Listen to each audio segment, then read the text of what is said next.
ते बऱ्याच जणांचं असं म्हणणं पडलं की त्यांना ते लक्षात, डॉक्टर असून लक्षात नाही आलं बा की ते डॉक्टरांना बरेचदा लक्षात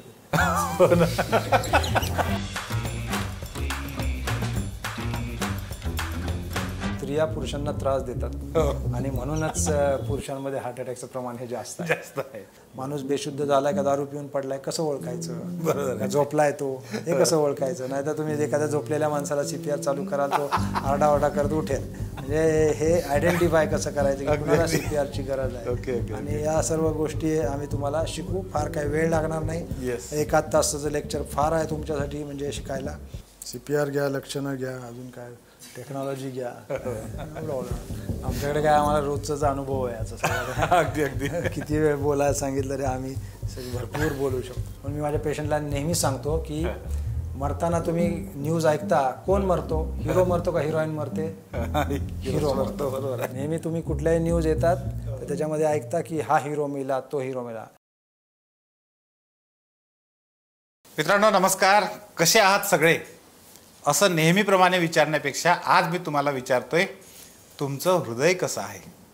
कारण आज आपण ज्या गप्पा मारणार आहेत त्या गप्पा आपल्या हृदयासंदर्भातल्या आहे. आपलं हृदय म्हणजे हार्ट ज्याला आपण म्हणतो. आणि आजकाल सगळ्यात जास्त धसका जर आपण कशाचा घेतला असेल तर हार्ट अटॅकचा आपण धसका घेतलेला असतो.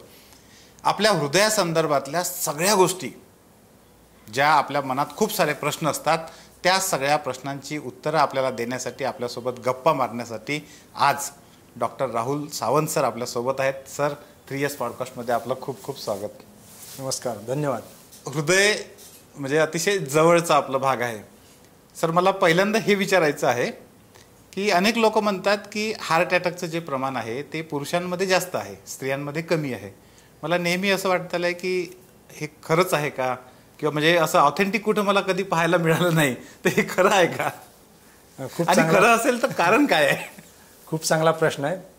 एक तुम्ही व्हॉट्सॲपवरती जोक ऐकला असेल की त्याच्यामध्ये बरेचदा लिहून येतं की स्त्रिया पुरुषांना त्रास देतात आणि म्हणूनच पुरुषांमध्ये हार्ट अटॅकचं प्रमाण हे जास्त आहे अलीकडच्या काळात. तर हा झाला एक विनोदाचा भाग. परंतु जर रिअल लाईफमध्ये विचार केला तर माझ्याकडे जर 100 पेशंट हार्ट अटॅकचे असतील तर त्याच्यामध्ये 80% पेशंट हे जेंट्स म्हणजे पुरुष असतात आणि त्यातले 20% पेशंट्स हे लेडीज असतात. बरं. तर याचं शास्त्रीय कारण द्यायचं झालं तर पुरुषांमध्ये हार्ट अटॅकचं प्रमाण हे जास्त आहे आणि स्त्रियांमध्ये हार्ट अटॅकचं प्रमाण हे कमी आहे. त्याचं कारण असं आहे की पुरुषांमध्ये जे हॉर्मोन्स असतात, पुरुषांमध्ये टेस्टोस्टेरॉन नावाचं हॉर्मोन असतं आणि स्त्रियांमध्ये इस्ट्रोजन प्रोजेस्टेरॉन नावाचं हॉर्मोन असतं. स्त्रियांना पाळी येते, पुरुषांना पाळी येत नाही. तर पुरुषांना या टेस्टोस्टेरॉन हॉर्मोनमुळे एक हार्ट अटॅक किंवा कार्डिओवॅस्क्युलर डिजीज म्हणजे हार्ट अटॅक किंवा पॅरालिसिस किंवा गुठळी होण्याचे जे आजार आहेत त्याचं प्रमाण पुरुषांमध्ये हे नेहमीच जास्त असतं आणि राहील.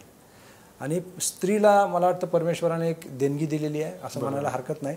तर स्त्रियांना पाळी जोपर्यंत येत राहते साधारण 45 ते 50 वयापर्यंत, तोपर्यंत स्त्रियांमध्ये हार्ट अटॅकचं प्रमाण हे कमी असतं. त्याचं कारण असं आहे, हे जे लेडीजचे जे हॉर्मोन्स आहेत इस्ट्रोजन प्रोजेस्टेरॉन, ह्याची जी ॲक्शन आहे ती रक्तवाहिन्यांवरती चांगली ॲक्शन आहे. त्यांचं गुड कोलेस्ट्रॉल या हॉर्मोन्समुळे थोडंसं जास्त राहतं. तसंच या रक्तवाहिन्यांमध्ये जे ब्लॉकेज निर्माण होण्याची जी प्रक्रिया आहे ती इस्ट्रोजन प्रोजेस्टेरॉन हॉर्मोनमुळे कमी प्रमाणामध्ये होते आणि टेस्टोस्टेरॉन हॉर्मोनमुळे जास्त प्रमाणात होते. आणि त्याच्यामुळे जोपर्यंत पाळी जात नाही तोपर्यंत स्त्रीला एक नैसर्गिक प्रोटेक्शन, सुरक्षितता देवाने दिलेली आहे असं म्हणायला किंवा निसर्गाने दिलेली आहे म्हणायला हरकत नाही. पण मी माझ्या पेशंटला नेहमी सांगतो की मरताना तुम्ही न्यूज ऐकता, कोण मरतो? हिरो मरतो का हिरोईन मरते? हिरो मरतो. बरोबर. नेहमी तुम्ही कुठल्याही न्यूज येतात त्याच्यामध्ये ऐकता की हा हिरो मेला, तो हिरो मेला. कधीही हिरोईन मरताना तुम्ही ऐकलं नसेल किंवा फार क्वचित ऐकलं असेल. बरोबर. त्याच्यामुळे हे जे तुम्ही ऐकलंय ते खरं आहे आणि त्याचं हे शास्त्रीय कारण आहे. पण सर, या शास्त्रीय कारणाला सोडून असे काही कारण आहेत का की माणसं जास्त टेन्शन घेतात, जास्त माणसांनाच आपण आपल्या इथं परंपरेमध्ये म्हणजे आता थोडं चेंज होतोय परिस्थिती, पण आधी कमाईसाठी पुरुषच बाहेर पडायचा आणि जे सगळे बाकीचे टेन्शन आहेत ते पुरुषांमागे जास्त असायचे. तर हे पण काही कारण असू शकतात? नाही, मी असं म्हणणार नाही. स्त्रियांनाही तेवढेच टेन्शन्स असतात. अच्छा. जरी पुरुष बाहेर जात असला घराच्या आणि बाहेरची जी कामं करत असला किंवा त्याला जो बाहेरचा विशेषतः फायनान्शियल स्ट्रेस किंवा समाजाचा जो स्ट्रेस आहे तेवढाच स्ट्रेस स्त्रीवरती पण आहे. स्त्रीमध्ये घरातली कामे सांभाळणे किंवा मुलांकडे लक्ष देणे, आईवडिलांकडे लक्ष देणे, तिच्या असो किंवा पुरुषाच्या असो, हे पारंपरिक पद्धतीने चालत आलेलं आहे. आजची स्त्री बघता आजच्या स्त्रीला दोन्ही कामं करायला लागतात. त्यांना बाहेर जाऊन त्या IT सेक्टर असो किंवा हेल्थकेअर सेक्टर असो याच्यामध्ये स्त्रिया प्रामुख्याने काम करत आहेत. आणि त्याच्यामुळं काही फार बदल झालेला आहे असं मी म्हणणार नाही हार्ट अटॅकच्या प्रमाणामध्ये. परंतु एक गोष्ट नक्की आजकाल पुणे, मुंबई आणि इतर मेट्रो सिटीजमध्ये तुम्ही पाहत असाल तर धूम्रपान आणि दारूचं सेवन हे स्त्रियांमध्ये खूप मोठ्या प्रमाणात वाढत चाललेलं आहे. ही एक चिंतेची बाब आहे असं मी समजतो. मी नेहमी समजतो की एक पुरुष मेला तरी काय विशेष घराला फरक पडत नाही, परंतु एक स्त्री जर गेली तर ते घर पूर्ण नष्ट होतं. कारण आजही आपल्या भारतीय संस्कृतीमध्ये बघता तर स्त्रीवरती घर चाललं आहे असं मी नेहमी समजतो. स्त्रीचं समाजामधलं जे स्थान आहे, आपण स्त्रीला देवी समान मानतो आणि ते राहणं फार महत्त्वाचं आहे. आपल्या भारतीय संस्कृतीने जे आपल्याला शिकवलं आहे ते अत्यंत योग्य आहे. आणि जर धूम्रपान किंवा दारूचं सेवन यासारख्या गोष्टींकडे आपल्या स्त्रिया वळल्या तर म्हणजे दोन्ही गोष्टींनी नुकसान आहे. हार्ट अटॅकचं प्रमाण तर वाढेल त्यांच्यामध्ये, नक्कीच वाढतं आहे त्या पद्धतीने बघता. पण सामाजिक नुकसान पण फार मोठ्या प्रमाणात होणार आहे आपल्या समाजात जर स्त्रिया असं करत राहिल्या. निसर्गाने ती मोठी जबाबदारी दिली आहे असं म्हणू शकतो. अगदी बरोबर, अगदी बरोबर. Yes sir. सर हे एक कारण तुम्ही सांगितलं निश्चितपणे, पण म्हणजे आता हे नॅचरल कारण म्हणूया आपण. तसं मानवनिर्मित जी कारणं आहेत हार्ट अटॅकची खास करून ती कुठली कुठली आहेत जास्त? लोकांना बरेचदा असं म्हणतात की तेलकट खाल्ल्यामुळे होतं, काही लोक म्हणतात की नाही टेन्शनमुळे जास्त होतं. म्हणजे नेमकी कुठली कारणं सगळ्यात जास्त याला कारणीभूत आहेत? हार्ट अटॅकच्या कारणांमध्ये आम्ही सायंटिफिकली 2 एरियामध्ये त्याला डिवाइड करतो. एक म्हणजे मॉडिफायबल रिस्क फॅक्टर्स आणि नॉन मॉडिफायबल रिस्क फॅक्टर्स. अच्छा. मॉडिफायबल म्हणजे ज्या गोष्टी आपण बदलू शकतो आणि नॉन मॉडिफायबल म्हणजे ज्या गोष्टी आपण बदलू शकत नाही. तर सर्वात प्रथम मी मॉडिफायबलबद्दल सांगतो, कारण ज्या गोष्टी आपण बदलू शकतो त्या गोष्टींबद्दल बोलायला पाहिजे. सगळ्यात महत्त्वाचं बोललं तर आजच्या घडीला धूम्रपान आणि दारूचं सेवन. अच्छा. या गोष्टींमुळे हार्ट अटॅकचं प्रमाण वाढत चाललेलं आहे. दारूच्या सेवनाबद्दल बोलायचं झालं तर डायरेक्ट हार्ट अटॅक येत नाही, परंतु हार्ट खराब होतं, हार्ट फेल होतं. परंतु धूम्रपान, तंबाखूचा वापर, ते धूम्रपान असो किंवा तंबाखू खाणं असो, याच्यामुळे निकोटीन त्याच्यामधलं जे आहे, किंवा आता आजकाल लोक वेपिंग करतात, शिशा ओढतात. मी असं ऐकलं की पुण्यामध्ये शिशा म्हणजे काय म्हणतात गुडगुडी किंवा त्याला काय शिशा आणि अजून एक काय नाव आहे हुक्का ओढण्याचं प्रमाण वाढत चाललं आहे, की आधी एक स्टाईल किंवा फॅशन बनत चाललेली आहे. अत्यंत चुकीची गोष्ट आहे आणि त्याच्यामुळे हार्ट अटॅकचं प्रमाण वाढत चाललेलं आहे. तर E-सिगरेट जे आहे नवीन, त्याने पण असंच होतं? अगदी बरोबर. या नवीन सिगरेटमध्ये आणि जुन्या सिगरेटमध्ये फार मोठा काही फरक नाही आहे. तुम्ही बाहेरच्या देशात जर बघाल की अमेरिका किंवा युरोप याच्यावरती इलेक्ट्रॉनिक सिगरेट किंवा वेपिंग याच्यावरतीही बंदी घालण्यात आलेली आहे आणि त्याच्यानेही कॅन्सरचं प्रमाण वाढतं आहे, हार्ट अटॅकचं प्रमाण वाढतं. कारण शेवटी त्याच्यामध्ये निकोटीन दिलेलं आहे. फक्त त्याच्यामध्ये फिल्टर पेपर नाही आहेत, त्याच्यामुळे जे कॅन्सर ज्या गोष्टीमुळे होते असे केमिकलचं प्रमाण त्याने थोडंसं कमी होणार आहे, परंतु बाकी इफेक्ट सेम होणार आहे. तर हे झालं पहिलं म्हणजे धूम्रपान. हे तुम्ही पेशंट नक्की बंद करू शकतो, म्हणजे मॉडिफायबल रिस्क फॅक्टर. दुसरा फॅक्टर बोलायचा झाला तर मी दारू सांगितली ऑलरेडी तुम्हाला. तिसरा फॅक्टर बोलायचा झाला तर डायबिटीस, ब्लड प्रेशर, कोलेस्ट्रॉल हे महत्त्वाचे फॅक्टर आहेत. डायबिटीसचं प्रमाण खूप जोरात वाढतं आहे. भारत हा जगामध्ये भारत देश हा diabetes capital of the world आहे. आणि म्हणजे मी म्हणेल करोनापेक्षा जास्त आज डायबिटीस आहे. लोकांना याची जाणीव नाही आहे. मी जसा हार्ट रोग तज्ज्ञ आहे तसा डायबिटीसचा पण तज्ज्ञ आहे. गेले 25 वर्ष मी डायबिटीसमध्ये काम करतो आहे आणि डायबिटीसचं प्रमाण खूप वेगाने वाढत चाललेलं आहे. त्याचं कारण बदलती जीवनशैली. त्याच्याकडे आपण वळूया थोड्या वेळाने. तर डायबिटीस हा आपण मॉडिफाय करू शकतो, त्याला कंट्रोलमध्ये ठेवू शकतो. हा मॉडिफायबल रिस्क फॅक्टर आहे. तसंच ब्लड प्रेशर ही भारत देश हा जगामध्ये ब्लड प्रेशरचा कॅपिटल ऑफ द वर्ल्ड आहे. अरे बाबा. जगामध्ये साधारण 700 कोटी लोक आहेत. साधारण 700 कोटी लोकांमध्ये 100 ते 125 कोटी लोकांना ब्लड प्रेशरचा आजार आहे. म्हणजे हे आकडे म्हणजे एक अख्खा भारत बघितला तर अख्ख्या भारत देशाला 100 कोटीपेक्षा जास्त 100 कोटीपेक्षा जास्त लोकांना हा आजार आहे आणि त्यातल्या बहुतांश लोकांना हा ब्लड प्रेशर आजार आहे. याच्याबद्दल काहीही कल्पना नाही, कारण त्यांना वाटतं मी खूप चांगला आहे, मला काहीच होत नाही आहे आणि मग मला ब्लड प्रेशर किंवा कुठलंही तपासायची गरज नाही आहे. त्यामुळे या लोकांना ब्लड प्रेशर असतो आणि ब्लड प्रेशर किंवा डायबिटीस याला आपण सायलेंट किलर म्हणतो. ते तुम्हाला शांतपणे संपवत जातात. पूर्वी कॉलरा, टायफॉईड व्हायचा, ताप यायचा, जुलाब व्हायचे. आता या आजारामध्ये तसं तुम्हाला कुठलीही लक्षणं दिसत नाही. तर मॉडिफायबल रिस्क फॅक्टर्समध्ये तुम्हाला सांगितलं की धूम्रपान, दारू, डायबिटीज, ब्लड प्रेशर, कोलेस्ट्रॉल हा एक पदार्थ आहे शरीरामध्ये अत्यंत आवश्यक आहे, परंतु कोलेस्ट्रॉल हा जेव्हा अति प्रमाणात होतो त्याचं प्रमाण वाढतं, त्याच्या नॉर्मल व्हॅल्यूज असतात, तर त्या नॉर्मल व्हॅल्यूपेक्षा तो जेव्हा वाढतो तेव्हा माणसाची हार्ट अटॅकची रिस्क वाढते. म्हणजे कोलेस्ट्रॉल पण हा तुम्हाला बघून समजणार नाही की तुमचं कोलेस्ट्रॉल किती आहे, तर याच्यासाठी तुम्हाला तुमचं कोलेस्ट्रॉल लठ्ठपणाशी त्याला जोडता येतं नाही. तर मी त्याच्याकडे पण येतो. तर डायबिटीज, ब्लड प्रेशर, कोलेस्ट्रॉल, पुढे घेऊया लठ्ठपणा. अच्छा. लठ्ठपणाचंही प्रमाण खूप वाढतं आहे भारतामध्ये. आता खूप लठ्ठ लोक तुम्हाला दिसत आहेत, तर या लठ्ठपणामुळे पण तुम्हाला हार्ट अटॅकचं प्रमाण वाढतं आहे. परंतु लठ्ठपणाचं आणि कोलेस्ट्रॉलचं डायरेक्ट रिलेशन नाही आहे. एखादा माणूस एकदम बारीक असेल, दिसायला एकदम लुकडा सुकडा, BMI एकदम कमी आहे, परंतु त्याचं कोलेस्ट्रॉल 500, 600, 1000 असू शकतं. आणि एखादा माणूस खूप जाड दिसतोय, तुम्हाला वाटेल की याचं कोलेस्ट्रॉल खूप जास्त आहे, परंतु असं काही नाही आहे. त्याचं कोलेस्ट्रॉल हे कमी असू शकतं, नॉर्मल असू शकतं. म्हणजे डायरेक्ट रिलेशन त्याचं नाही आहे. परंतु लठ्ठपणा असणं, ओबेसिटी हा पण एक मॉडिफायबल रिस्क फॅक्टर. त्याच्यामुळे कधी कधी बारीक माणसांना सुद्धा हार्ट अटॅक आले. अगदी बरोबर. त्यामुळे तुम्ही बघता ना की लोक म्हणतात की अरे तो तर एकदम नॉर्मल होता, दिसायला एकदम फिट दिसायचा, व्यायाम करायचा, तरी त्याला अटॅक आला. तर त्याच्यामध्ये कोलेस्ट्रॉल हा फॅक्टर असू शकतो. त्यांना फॅमिलियल हायपरलिपिडिमिया म्हणजे त्यांच्या फॅमिलीमध्येच हाय कोलेस्ट्रॉल असतं, अशा प्रकारचे पण आजार आहेत. त्याच्यामुळे प्रत्येकाने अनुवांशिकता त्याच्याकडे मी येणार आहे. तर हे झालं diabetes, blood pressure, cholesterol, obesity, smoking आणि अल्कोहोल, हे वेगवेगळ्या प्रकारचे मॉडिफायबल रिस्क फॅक्टर्स तुम्हाला मी सांगितलेले आहेत. तर आपण मॉडिफायबल रिस्क फॅक्टरबद्दल बोलत होतो. त्याच्यामध्ये अजून एक महत्त्वाची गोष्ट म्हणजे सेडेंटरी लाईफस्टाईल. अच्छा. आजच्या घडीला तुम्हाला बघितलं असेल की मेजॉरिटी लोक ही सर्व्हिस सेक्टरमध्ये काम करतात.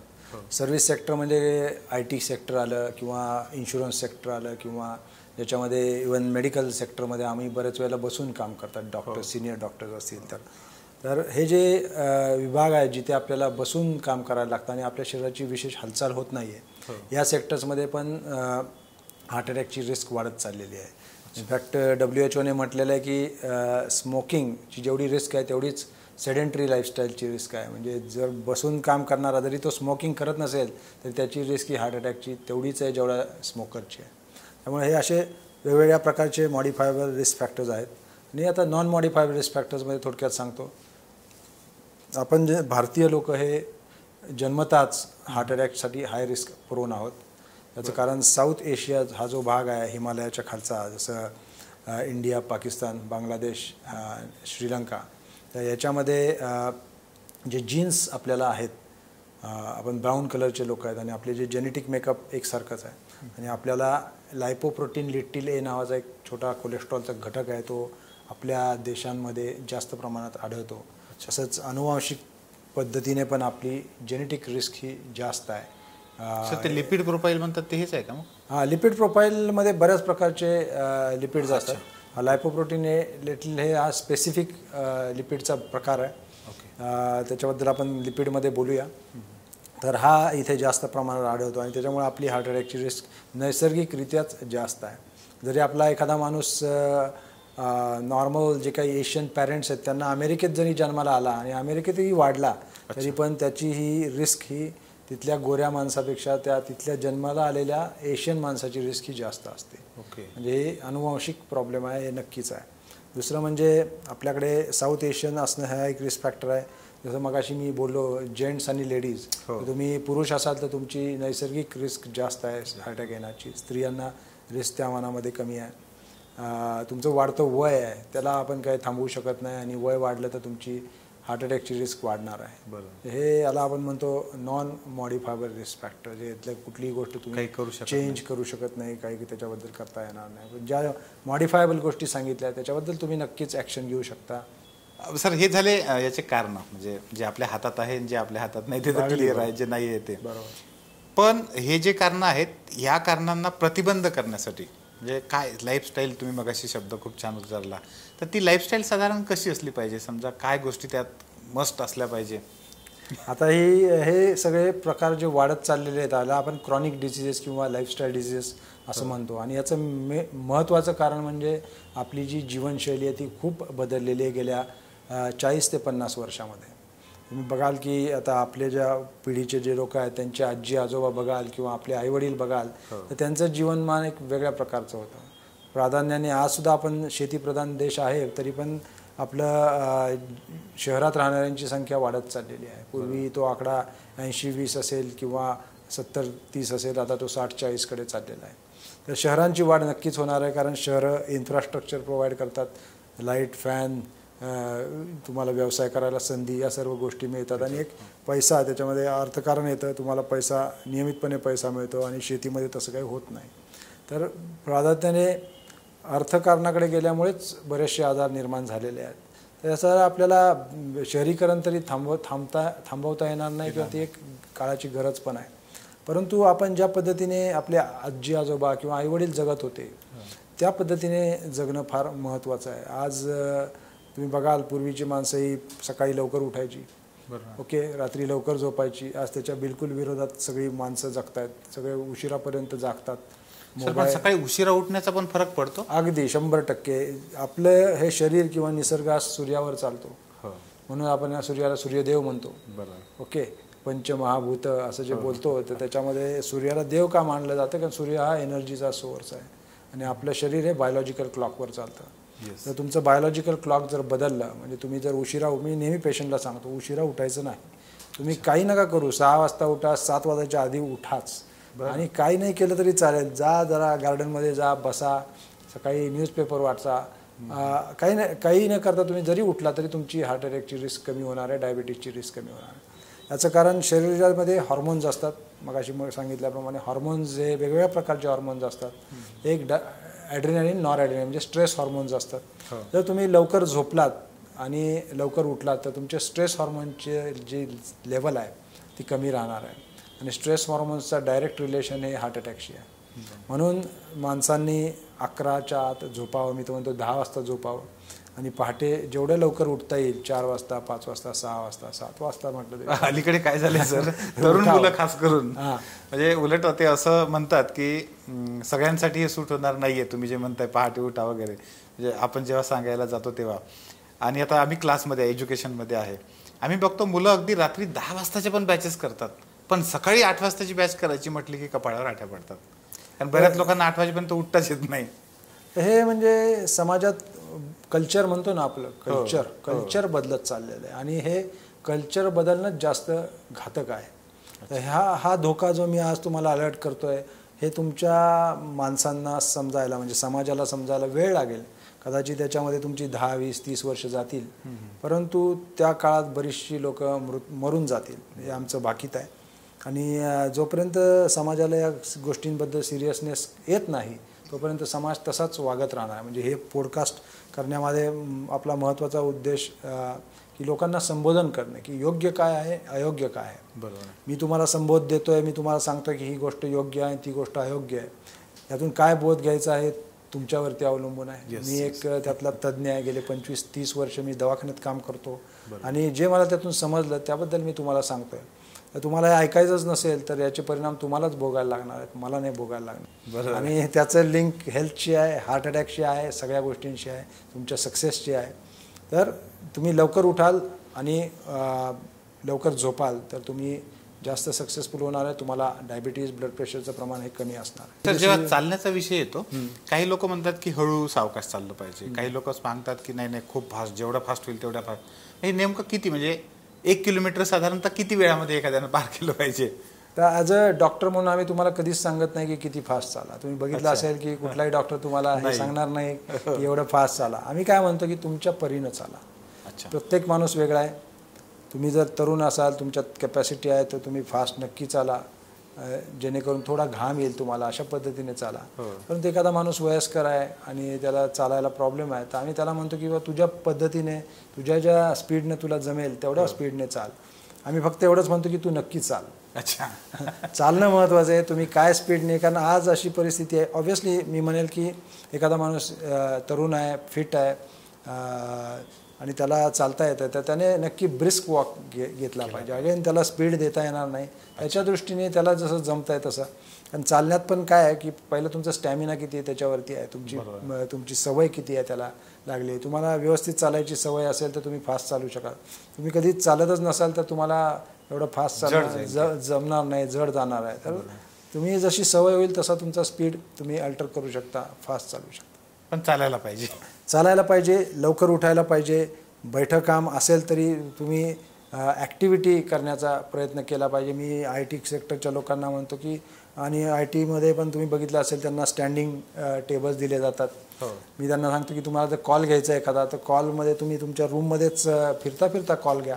त्याच्यामध्ये तुमची काही हजार पावलं तुमची चालून होतील. आणि ते असे करणारे IT क्षेत्रातील किंवा ऑफिसर क्षेत्रातील लोक आहेत की ते बसल्या जागी कॉल घेत नाहीत, तेवढा वेळ ते चालण्यासाठी करतात त्यांच्या ऑफिसमध्ये. तर चाललं पाहिजे, लवकर उठलं पाहिजे. जेवणावरती आपण येऊया. जेवण हे सात्विक जेवण असलं पाहिजे. आजकाल जंक फूड खाण्याची सवय लागलेली आहे लोकांना. ते त्यांना असं वाटतं की ही मजा आहे किंवा स्टाईल आहे किंवा एक स्टेटस सिम्बॉल आहे. जेव्हा पुण्यात पिझ्झा आला होता ना, पिझ्झा फर्स्ट टाइम, मी किती 1999ची गोष्ट असेल. पिझ्झा फर्स्ट टाइम पुण्यामध्ये असे पिझ्झा मिळायला लागलेले आणि आम्ही पिझ्झा खायला गेलेलो, मी आणि माझी मिसेस. आणि तेव्हा म्हणजे पिझ्झा खाल्ल्यानंतर असं लक्षात आलं की बाबा हे डेंजरस काम आहे. याच्याबद्दल लोकांचं एवढं हे आहे. 1999ची गोष्ट सांगतो, आज किती 24-25 वर्ष झाली या गोष्टीला. आणि त्याने जे 11-11 रूप धारण केलेलं आहे ते त्याचे परिणाम सर्वजण भोगतायत.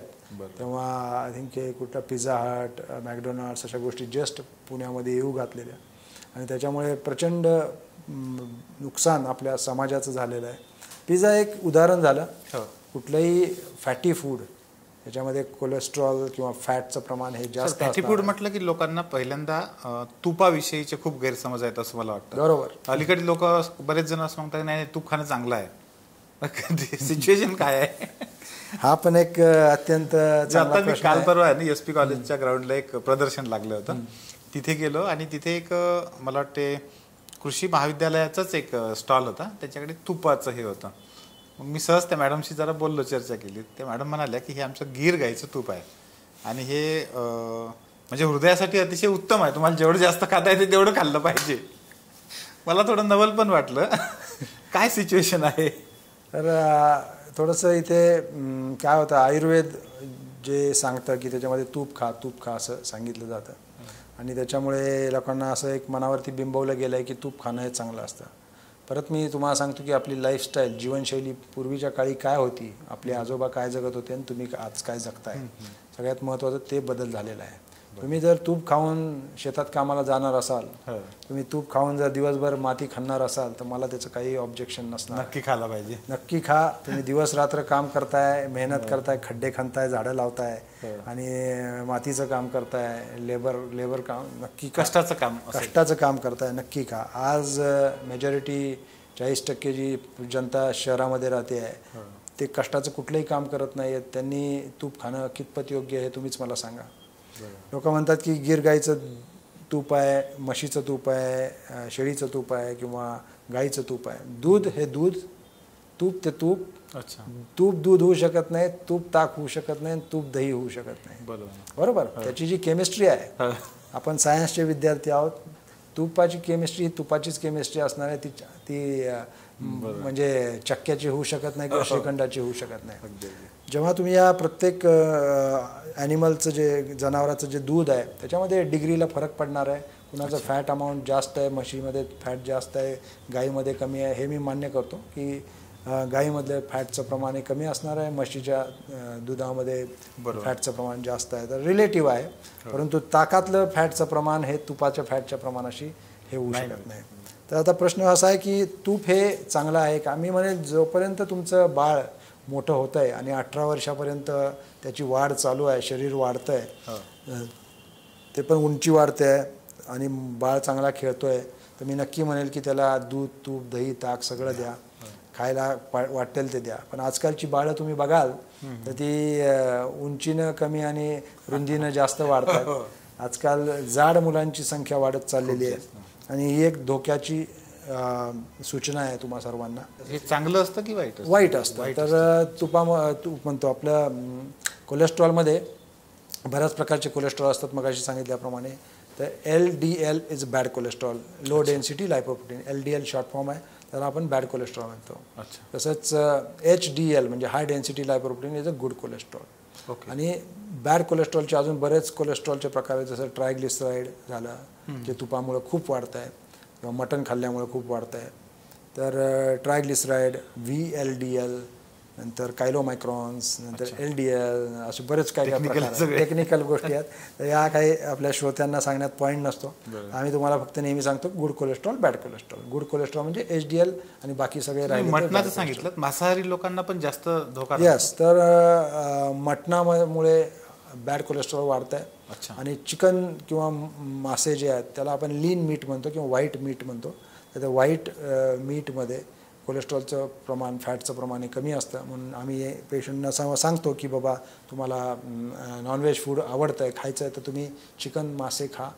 तुम्ही रेड मीट मध्ये कुठल्याही प्राण्याचं असो, लाल रंगाचं मांस खाऊ नका, त्यामुळे तुमची हार्ट डिसीजची. आणि अंडी सर, काही लोक म्हणतात की अंडी व्यवस्थित चांगलं असतं. अंड्यामध्ये पण एग व्हाईट याच्यामध्ये प्रोटीन असतं आणि एग येलो आहे, त्याच्यामध्ये बाकीच्या बऱ्याच मिनरल्स असतील आणि फॅटचं प्रमाण त्या येलो योकमध्ये जास्त असतं. तेव्हा आम्हाला जेव्हा एखाद्या पेशंटला सांगायचं की तू वजन कमी कर किंवा तुला जाडी कमी करायची आहे किंवा त्याचं कोलेस्ट्रॉल कमी करायचं आहे, त्याला आम्ही सांगतो की एग व्हाईट खा, एग येलो खाऊ नकोस. व्हाईट खाल्लं तर हरकत नाही. व्हाईट खाल्लं तर हरकत नाही, कारण त्याच्यामध्ये प्रोटीन आहे, 6 ग्रॅम्स प्रोटीन असतं. तर ते खायला काहीच हरकत नाही. म्हणजे तूप खाणं हे आमच्या दृष्टीने हार्ट डिजीज पेशंटला तर आम्ही सांगतो तूप अवॉइड करा. डायबिटीसच्या पेशंटला सांगतो तूप अवॉइड करा. ज्यांना कोलेस्ट्रॉल आहे त्यांना सांगतो तूप अवॉइड करा. परत हे कसं आहे, हे जनरल गोष्टी आहेत, प्रत्येकाचं शरीर वेगवेगळं आहे आणि आपण एकदम हे जनरल गप्पा मारतो. बरोबर. आपण प्रत्येकाचं शरीर बघून त्याला इंडिव्हिज्युअल ट्रीटमेंट द्यायला पाहिजे. पण हे रूल ऑफ थंब किंवा एक ठोकता काहीतरी पाहिजे, थंब रूल आहेत म्हणून या सर्व गोष्टींची चर्चा होते. तुम्ही एक म्हणजे तुम्हाला पर्सनलाइज ओपिनियन पाहिजे असेल, तुम्ही तुमच्या डॉक्टरांकडे जायला पाहिजे, डायटिशियनकडे जायला पाहिजे. आणि तुमचा आहार, तुमचे बॉडी स्टेटस काय आहे, तुमच्या बॉडी. साखरेच्या इंटेकचा पण फरक पडतो. साखर म्हणजे विष आहे असं आम्ही माझ्या पेशंटला नेहमी सांगतो की साखर म्हणजे विष आहे. त्याला मी बिंबवतो. आणि गुळ दोन्ही सगळंच जे गोड आहे ते विष आहे. अरे बाबा. हा, एवढं सिंपल टर्म मध्ये मी माझ्या पेशंटला शिकवतो की कुठलंही गोड आहे ते विष आहे. तुला ते डोक्यात घालून घे. गोड बोलणं सोडून गोड बोललं पाहिजे आणि गोड बोललं तर मात्र सगळंच चांगलं चालेल. खाण्याच्या ज्या गोष्टी आहेत गोड, त्याच्यामध्ये प्रॉब्लेम आहे. आणि याचं मेन कारण सांगायचं म्हणजे माझ्याकडे बरेचसे पेशंट हार्ट डिजीज, डायबिटीस किंवा बरेचसे फॅमिली हिस्ट्री ज्यांना आहे हार्टची, असे पेशंट्स येतात आणि त्यांना सांगतो की जर ते विचारतात की आम्ही रिस्क कशी कमी करू, तर आम्ही त्यांना सांगतो की ज्या वाईट गोष्टी आहेत शरीराच्या दृष्टीने त्या तुम्ही खाऊ नका. तर त्याच्यामध्ये गोडचा प्रॉब्लेम काय आहे की गोड म्हणजे कॅलरीज आणि हाय कॅलरीज. जेव्हा तुम्ही हाय कॅलरीज खाणार तर त्याचं रूपांतर फॅटमध्ये होणार. Sugar gets converted to fat आणि फॅट कुठे जाणार, तुमच्या हिप्सवरती आणि पोटावरती साठणार. बरोबर. आणि मग फॅट पोटावरती जसं साठतं तसं रक्तवाहिनीच्या आतल्या बाजूला पण साठणार. ते फक्त आपल्याला दिसत नाही, पोट आपल्याला दिसतंय. आणि पोट दिसल्यावरती आपण म्हणतो की हा फार सुदृढ झाला किंवा तसं नाही आहे. जेव्हा पोट वाढतं ते एक धोक्याची सूचना आहे तुम्हाला. पोट वाढलं म्हणजे त्याला डायबिटीसची रिस्क वाढली, त्याला अटॅकची रिस्क वाढली आणि त्याच्यामुळे गोड खायला नाही पाहिजे. बऱ्याच लोकांना तुम्ही म्हणाल की क्रेविंग होतं. तुम्ही ऐकलं असेल की खूप इच्छा होती की आपण गोड खावं, विशेषतः रात्रीच्या जेवणानंतर क्रेविंग होतं. का होतं मला माहिती नाही एकदम, पण सगळ्यांनाच असं वाटतं की रात्रीचं जेवण झालं की डेझर्ट खावं किंवा असं. आजकाल तर फॅशन आहे. तुम्हाला कुठे मानसिकच घटक आहे का असं? ह्याच्यात बऱ्याचशा गोष्टी मानसिक आहेत. ओके. आणि मनावरती ताबा हा उत्तम ताबा, मनाचा ब्रेक हा उत्तम ब्रेक. हा, आपल्या STच्या मागे भरपूर सुविचार लिहिलेले असतात, बऱ्यापैकी खरे असतात. आणि त्याच्यामध्ये हा मनाचा ब्रेक हा उत्तम ब्रेक हा चांगला सुविचार आहे. तर तुम्ही हे विनाकारण खाण्याच्या गोष्टी टाळायला पाहिजेत. कारण काय, आपल्याकडे अजून एक म्हण आहे की तुम्ही खाता तसे तुम्ही बनता. बरोबर ना. आणि ती सत्य परिस्थिती आहे. तुम्ही जे खाल तसेच तुम्ही बनाल. याच्यावरती तुम्ही सात्विक खायला पाहिजे. मग लोक विचारतात आम्ही काय खाऊ, आम्ही त्यांना सांगतो की तुम्ही चांगल्या गोष्टी खा. आणि चांगल्या म्हणजे काय, तर सगळ्या प्रकारची फळं तुम्ही खाऊ शकता. आता ज्याला डायबिटीस आहे त्याला मात्र मी सांगतो की तू अति गोड फळं खायची नाही. त्याच्यामध्ये आंबा, चिक्कू, सीताफळ, द्राक्ष, खजूर, मनुके या गोष्टी खायच्या नाही. त्याच गोष्टी पेशंटला आवडत असतात. लोकांना काय आवडतं, जे गोड आहे बरोबर आहे आणि जे फॅटी आहे. बाकी लोकांना ॲपल दिलं, केळी दिली तर त्याला काही मजा वाटत नाही. त्याच जागी त्याला गुलाबजाम दिला, श्रीखंड दिलं, त्याला एक चॉकलेट दिलं की त्याला मजा वाटते. त्याचं कारण काय आहे की या गोष्टीमुळे हॅपीनेस मिळतो त्यांना, आणि त्याचं एक सायंटिफिक रिझन पण आहे. डोपामिन सिक्रिशन होतं त्याच्यामुळे. पण ती टेस्ट आपण डेव्हलप केलेली असते आपली, टेस्ट पण असते, आणि त्याच्यामुळे न्यूरो ट्रान्समीटरमध्ये डायरेक्ट कनेक्शन आहे त्याचं. अच्छा. इव्हन फेसबुकचं पण डायरेक्ट कनेक्शन आहे. जेवढ्या लाईक बघता तेव्हा तुम्हाला आनंद मिळतो, आणि म्हणून लोक लाईकसाठी मरमर करतात, ती लाल टिक दिसायला पाहिजे तिथे. त्याच्यामुळे हे सगळं इंटर रिलेटेड आहे. तर जेव्हा माणूस गोड खातो तेव्हा हॅपीनेसचा सिग्नल मिळतो त्याला ब्रेनमध्ये, आणि त्याला छान वाटतं. आम्ही त्याला म्हणतो तुला जर सटायटी करायची आहे, म्हणजे तुला आनंद पण घ्यायचा आहे, तर तू जास्त गोड नसलेली फळं खा. म्हणजे इव्हन तुम्ही ॲपल खाल्लं, ॲपलमध्ये थोडी साखर आहे, गोड लागतं थोडंसं ॲपल. बरोबर. किंवा तुम्ही केळी खाल्ली, थोडंसं गोडवा असतो केळामध्ये, किंवा पेर खाल्लं, किंवा संत्री, मोसंबी, पपई किंवा मेलन खाल्लं, तर त्याच्यामध्ये पण गोडवा आहे, आणि तो गोडवा वेगळ्या प्रकारचा आहे. ती साखर एवढी जास्त गोड नाही आहे, आणि त्याच्यामुळे अशा प्रकारचे फळं पेशंट्स खाऊ शकतात. डायरेक्ट कुठल्याही स्वीट्स त्यांनी अवॉइड करायला पाहिजे. आज तुम्ही बघाल समाजामध्ये तर प्रत्येक चौकामध्ये कितीतरी मिठाईची दुकानं उघडली जात आहेत, आणि ती खपतायत. त्याचा अर्थ हे कोण खात आहे, तर हे समाज खातोय. आणि समाज खातोय तर समाजाचं रूपांतर कशात आहे, आजारामध्ये होतं. दवाखाने पण वाढत आहेत, आणि दवाखान्यामध्ये बेड पण मिळत नाही. त्याचं कारण काय आहे, जे पेरावं तेच उगवत आहे. ओके, वेगळं काही उगवणार नाही. तुम्ही जर फॅट पेरताय तर फॅटच उगवणार आहे, तुम्ही शुगर पेरताय तर शुगरच उगवणार आहे. आणि हे समाजाला कळालं पाहिजे. प्रत्येकजण स्वतःची जबाबदारी स्वतःवरती आहे. इथे गव्हर्नमेंट म्हणा किंवा तुमचे आई पप्पा काय करू शकणार नाही. आणि ॲज अ डॉक्टर म्हणून पण मी तुम्हाला एक सल्ला देऊ शकतो. जेव्हा पेशंट येतो त्याला 10 मिनिटात आम्ही सल्ला देतो, आणि त्याने त्या सल्ल्याचं पालन करायचं आहे. हे त्याच्यासाठी आहे. सर्व जीवन हे त्याचं स्वतःचं आहे. आम्ही नेहमी एक्सरसाइजचा किती फरक पडतो पण याच्यावर? एक्सरसाइजचा फरक पडतो, आणि त्याच्यामध्ये कसं आहे, एक्सरसाइज जरी केला तरी डाएट तुमचा चांगला असला पाहिजे. आणि जर तुम्हाला खूपच डाएट करून काही करायचं आहे तर तुम्ही लेबर काम करणारा माणूस असला पाहिजे. म्हणजे जे खातोय ते जळालं पाहिजे, ते पचलं पाहिजे म्हणजे त्याचं जी कॅलरी जर आपण इनटेक आहे तेवढ्याच कॅलरी आपल्या किंवा त्याच्यापेक्षा कॅलरी ज्यादा बर्न झाल्या पाहिजे. आणि त्याला हार्डवर्क म्हणजे अलीकडच्या काळामध्ये मला असं पण पाहायला मिळालं, ग्रामीण भागामध्ये जे लोक कष्टाचे कामं करत आहेत, म्हणजे खूप जास्त कष्टाचे कामं करणारे लोक आहेत, शेतीत काम करणारे, मजूर म्हणून काम करणारे, त्या लोकांमध्ये सुद्धा हार्ट अटॅकचं प्रमाण म्हणजे वाढतंय, खूप जास्त वाढतंय. त्याच्यामध्ये आता कसं आहे, हे बघा, वेगवेगळ्या प्रकारची लोक, जसं मी म्हटलं की आपण हे रूल ऑफ थंब सांगतो किंवा जनरल रूल्स सांगतो, इथे तुम्हाला इंडिव्हिज्युअलाइज करता येणार नाही. त्यांची कारणं वेगळी आहेत. बऱ्याच बघाल की गरीब लोकांमध्ये स्मोकिंगचं प्रमाण जास्त आहे. ही जी लेबर पद्धतीचं काम करणारी लोक तंबाखू खूप खातात. तुमच्या म्हणजे ऑब्झर्वेशन असेल, ही लोक सिगरेट किंवा बिडी जास्त ओढतात, हे धूम्रपानाचं प्रमाण जास्त आहे. दुसरं म्हणजे हार्ट अटॅकचं रिलेशन हे डायरेक्ट डिप्रेशनशी आहे. तर तुम्ही लोअर सोशो इकॉनॉमिक क्लासमध्ये असाल, तुम्ही जर थोडं गरीब असाल पैशाच्या दृष्टीने, तर तुम्हाला डिप्रेशनचं प्रमाण जास्त आहे या समाजामध्ये. आणि डिप्रेशनचं आणि हार्ट अटॅकचं डायरेक्ट रिलेशन आहे. जर तुमचं लोअर इकॉनॉमिक क्लास असाल तर तुम्हाला जी रोज चणचण होते आणि त्याने जो स्ट्रेस होतो आहे त्याचं प्रमाण खूप आहे. आपण मिडल क्लास, अप्पर मिडल क्लासमध्ये राहतोय आता, तर आपल्याला एवढी चिंता नाही आहे की उद्या आपल्याला पैसे मिळतील का, कारण आपण एक ठराविक लिमिट इमर्जन्सी फंड तयार करून ठेवलेला असतो, याची कन्सेप्ट आहे आपल्याकडे. पण या गरीब माणसाकडे ही काही कन्सेप्ट नाही आहे. त्याच्याकडे उद्या मोठं कुठलं त्याच्यावरती संकट आलं, उद्या त्याला कुठल्या दवाखान्यामध्ये ॲडमिट व्हायचा झालं, ॲक्सिडेंट झाला, ॲक्सिडेंटली कुणी आजारी पडलं किंवा दुसरं कुठली त्याचा लॉस झाला, तर त्याच्याकडे एक जी काय बॅलन्सिंग सिस्टम नाही आहे. आणि त्यामुळे ही जे समाज आहे आपला तो स्ट्रेसमध्ये जगत असतो. त्यामुळे या लोकांमध्ये हार्ट अटॅकचं प्रमाण जास्त आहे. म्हणजे प्रत्येक समाजामध्ये वेगवेगळे समाज घटक आहेत, कारणं वेगवेगळे आणि कारणं वेगवेगळे. बरोबर आहे. म्हणजे त्या गोष्टीचा म्हणजे हे असतोच. सर, आता ही कारणं आपण बघितली बऱ्यापैकी, आणि म्हणजे तुम्ही जे कारणं सांगितली ती पण लक्षात आली सगळी.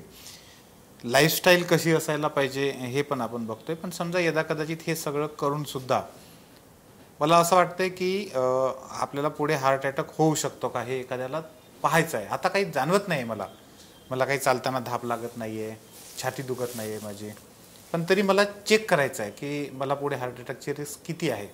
तर काय पर्याय आहेत किंवा काय करू शकतो असं एखादा माणूस? तर याच्यासाठी तुम्ही एकतर तुमच्या डॉक्टरला भेट द्यायला पाहिजे, कार्डिओलॉजिस्टला. आणि तुमचा कार्डिओलॉजिस्ट तुमची एक रिस्क कॅल्क्युलेशन आमच्याकडे पद्धत असते की एखादा माणूस आला तर त्याची रिस्क किती आहे हार्ट अटॅकची, काही कॅल्क्युलेटर्स अवेलेबल आहेत, ते ऑनलाईन अवेलेबल आहेत आणि फ्री आहेत. त्याच्यातले 1-2-3 नावं सांगतो तुम्हाला. तर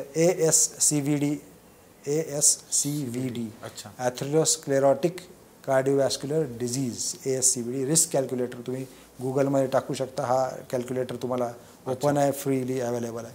बरं. आणि हा ऑनलाईनच असतं? ऑनलाईन आहे, गुगलमध्ये तुम्हाला मिळेल. त्याच्यामध्ये नंबर्स टाका आणि त्या कॅल्क्युलेटरमध्ये तुम्ही जर तुमचे कोलेस्ट्रॉल, ब्लड प्रेशर टाकलं तर तुम्हाला तुमची 10 वर्षात अटॅक येण्याची रिस्क काय आहे ते तुम्हाला सांगितलं जाईल. हे डेटाबेसवरती तयार केलेला हा कॅल्क्युलेटर आहे. आणि म्हणजे खरं असतं? हा, हे आमच्या डॉक्टर आम्ही हे वापरतो आणि हे आमच्या जे टॉपमोस्ट इन्स्टिट्यूशन आहेत, अमेरिकन कॉलेज ऑफ कार्डिओलॉजी, याच्या गाईडलाईन्स सगळीकडे फॉलो करतात. तर त्या इन्स्टिट्यूशनचं हे सॉफ्टवेअर आहे कॅल्क्युलेटर, तुम्ही कुणीही वापरू शकता. दुसरं कॅल्क्युलेटर QRISK म्हणून आहे, QRISK 3 कॅल्क्युलेटर युरोपमधलं आहे. तर ते आपण वापरू शकता. ते युरोपियन पॉप्युलेशनवरती तयार केलेलं आहे. आपल्या इंडियन पॉप्युलेशनवरती जरी कुठलं केलेलं नसेल असं डायरेक्ट कॅल्क्युलेटर, परंतु हे सिमिलर कॅल्क्युलेटर्स आपल्याला एक अंदाज देतात की आपल्याला हार्ट अटॅकची रिस्क काय आहे. आणि त्याच्यामध्ये मेन फॅक्टर्स वेगवेगळे आहेत. ASCVDमध्ये काही वेगळे फॅक्टर्स आहेत आणि QRISKमध्ये काही वेगळ्या गोष्टी दिलेल्या आहेत.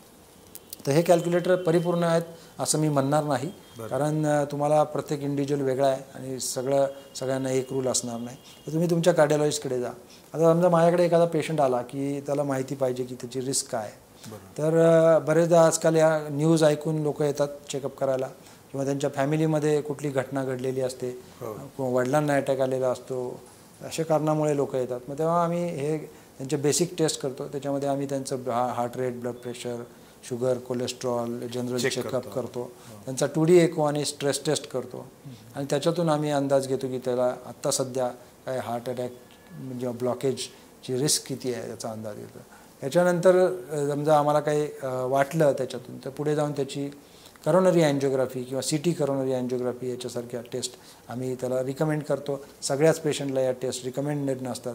आपल्या अख्ख्या देशाचं अँजिओग्राफी किंवा देशाची CT अँजिओग्राफी आपण केलीही नाही पाहिजे आणि त्याच्यामध्ये प्रचंड पैसा वेस्टेज होईल.